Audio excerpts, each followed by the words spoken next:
Oui, tout à fait. Les dirigeants du G7 vont se retrouver ce soir pour un dîner officiel et ce n'est que demain que les choses sérieuses vont commencer. En fait, les discussions ne vont pas commencer ce week-end, mais plutôt se poursuivre puisque cette rencontre s'inscrit dans un processus qui s'est déroulé tout au long de l'année avec des réunions ministérielles et des réunions des Sherpas qui se sont tenues à Paris et dans plusieurs villes à travers la France. Pour ce sommet final, les chefs d'État et de gouvernement se retrouvent donc à Biarritz du 24 au 26 août et c'est une ville fortifiée qui accueille l'événement. Une ville qui a été complètement fermée dès vendredi, avec notamment la fermeture de la gare et de l'aéroport, et une ville qui a été bien entendu placée sous haute sécurité, avec la présence sur place de plus de 13 000 forces de l'ordre. Il faut dire qu'Emmanuel Macron accueillera un casting de choix, avec non seulement les dirigeants des membres du groupe, Donald Trump pour les États-Unis, Angela Merkel pour l'Allemagne, Boris Johnson, le nouveau Premier ministre britannique, le Premier ministre italien démissionnaire Giuseppe Conte, Shinzo Abe pour le Japon,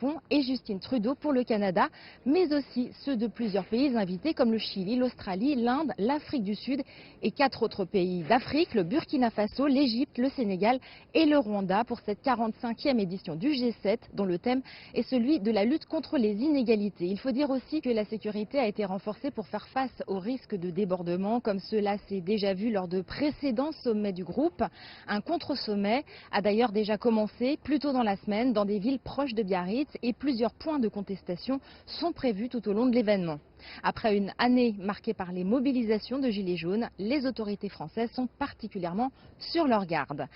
Si les grandes affaires du monde ne se règlent généralement pas au G7, ce sommet qui se déroulera dans un contexte économique et social tourmenté et alors que le groupe occidental connaît d'importants bouleversements pourrait permettre quelques avancées non négligeables sur les dossiers chauds comme le climat, l'Iran, la Syrie ou encore les conflits commerciaux.